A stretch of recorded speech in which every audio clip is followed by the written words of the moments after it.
கர்த்தருடைய பரிசுத்த நாமம் மகிமைப்படுவதாக. 9/5/2026 சனிக்கிழமை, புதிய நாள், புதிய கால வேளைக்காய் கர்த்தர் நன்றியோடு துதிக்கிறேன், ஸ்தோத்திரிக்கிறேன். இந்த நாளுக்கான கர்த்தருடைய வார்த்தை யாத்திராகமம் 39ஆம் அதிகாரம் 43ஆம் வசனம். கர்த்தர் கற்பித்தபடியே அதை செய்திருந்தார்கள், மோசே அவர்களை ஆசீர்வதித்தான். They had done it as the Lord had commanded, even so had they done it, and Moses blessed them. கிறிஸ்துவுக்குள் மிகவும் பிரியமானவர்களே, இந்த ஆசீர்வதிக்கப்பட்ட புதிய நாளில் கற்பித்தபடி செய்தால் ஆசீர்வாதம். தேவன் நமக்கு வேத வார்த்தைகளை நமக்கு சொல்லி வைத்திருக்கிறார். வேதம் நமக்கு செய்யாதே, போகாதே, நடக்காதே, பார்க்காதே, சொல்லாதே என்று சொல்லி பல வார்த்தைகளை வேதம் நமக்கு டூஸ் அண்ட் டோன்ட்ஸ். கர்த்தருக்கு ஸ்தோத்திரம். வேதம் நமக்கு சொல்லி காண்பிக்கிறது. வேதத்தின்படி கர்த்தர் சொன்ன வார்த்தைகளின்படி நாம் நடக்கும் பொழுது மாத்திரமே நம்முடைய வாழ்க்கையில் ஆசீர்வாதங்கள் உண்டாகிறது.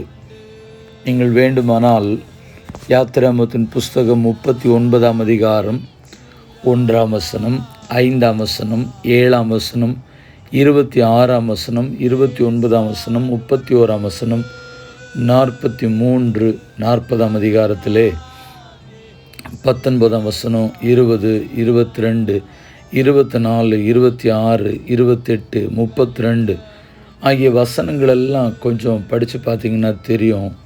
அதில் சொல்லப்பட்டிருக்கும் கர்த்தர் கற்பித்தபடியே, கர்த்தர் கற்பித்தபடியே, கர்த்தர் கற்பித்தபடியே என்கிற வார்த்தைகள் திரும்ப திரும்ப அந்த வேதத்தின் அதிகாரங்களிலே குறிப்பிட்டு இந்த 2 அதிகாரங்களிலும் தொடர்ந்து படித்தால் அதை பார்க்கலாம். ஆனால் அந்த 2 அதிகாரத்தில் மாத்திரம் நான் சொன்னதான இந்த வசனங்களில் பார்க்கும் பொழுது கர்த்தர் கற்பித்தபடியே என்று வசனங்கள் எழுதப்பட்டிருக்கும். 1 நாளாகமம் 14ஆம் அதிகாரம் 16ஆம் வசனம். தேவன் தனக்கு கற்பித்தபடியே தாவீது செய்தபோது பெலிஸ்தரின் இராணுவத்தை கிபியன் துவக்கி காசேர் மட்டும் முறியடித்தார்கள். கற்பித்தபடி நாம் செய்யும் பொழுது தேவன் நம்முடைய சத்துருக்களை சிதறடிப்பதற்கும் கர்த்தர் நல்லவராக இருக்கிறார் என்று வேதம் நமக்கு சொல்லுகிறது. கர்த்தருக்கு ஸ்தோத்திரம். மார்க் 11ஆம் அதிகாரம் 6ஆம் வசனத்தில் இயேசு கற்பித்தபடியே அவர்களுக்கு உத்தரவு சொன்னார்கள். கர்த்தருக்கு மகிமை உண்டாகட்டும். வார்த்தைகள் நமக்கு திரும்ப திரும்ப சொல்லுகிறது கர்த்தர் கற்பித்தபடியே என்று சொல்லி. எபிரேயர் 6ஆம் அதிகாரம் 10ஆம் வசனத்தில், ஏனென்றால் உங்கள் கிரியையும் நீங்கள் பரிசுத்தவான்களுக்கு ஊழியம் செய்ததினாலும் செய்து வருகிறதுனாலும் தமது நாமத்திற்காக காண்பித்த பிரயாசத்தையும் மறந்து விடுவதற்கு தேவன் அநீதியுள்ளவர் அல்ல. நாம் கர்த்தர் கற்பித்தபடி செய்யும் பொழுது, நடப்பிக்கும் பொழுது அதை மறப்பதற்கு தேவன் அநீதி உள்ள தேவன் அல்ல. கீழ்ப்படிதலினால் வருகிற ஆசீர்வாதங்களை கர்த்தர் சொல்லுகிற வார்த்தைகளின்படி நாம் செய்யும் பொழுது ஆண்டவர் அதை நினைவில் வைத்து உங்களை ஆசீர்வதிப்பார்.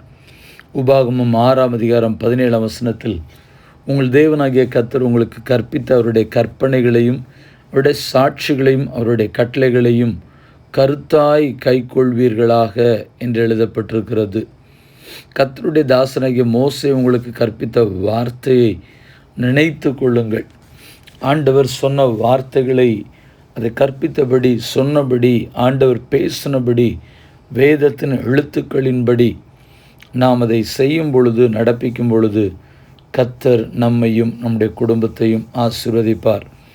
ஒருவேளை தேவன் சொன்னபடி பரிசுத்தவான்கள் அதை குறித்து தேவனுடைய வார்த்தைகளை பேசும் பொழுது, தேவனுடைய வார்த்தைகளை கர்த்தர் கற்பித்த பிரகாரமாக அவர்கள் சொல்லும் பொழுது, அதன்படியே நாம் செய்ய கீழ்ப்படிய ஆரம்பிக்கும் பொழுது கர்த்தருடைய ஆசீர்வாதம் தேவனுடைய ஊழியக்காரர்கள் பரிசுத்தவான்கள் மூலமாய் தேவனுடைய ஜனங்களாகிய நமக்கும் உண்டாகிறது. கர்த்தருடைய வார்த்தையின்படி செய்வோம், கர்த்தர் கற்பித்தபடி நடப்போம். கர்த்தர் நம்மையும் நம் குடும்பத்தை ஆசீர்வதிப்பாராக. கண்களை மூடி ஜெபிப்போம்.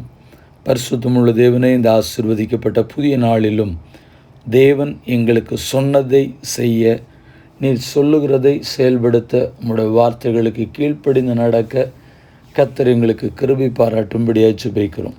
கீழ்ப்படிதலினால் வருகிற ஆசீர்வாதங்கள், கர்த்தர் சொன்ன வார்த்தைகளின்படி கேட்டு நடக்கிறபடினால் வருகிற ஆசீர்வாதங்களை நாங்கள் எங்களுடைய வாழ்க்கையில் காணும்படியாய் கர்த்தர் கிருபை செய்யும்படியாய் பிதா குமாரன் பரிசுத்தாவி நாமத்தினாலே ஜெபித்து ஜெபத்தை ஏறெடுக்கிறோம்.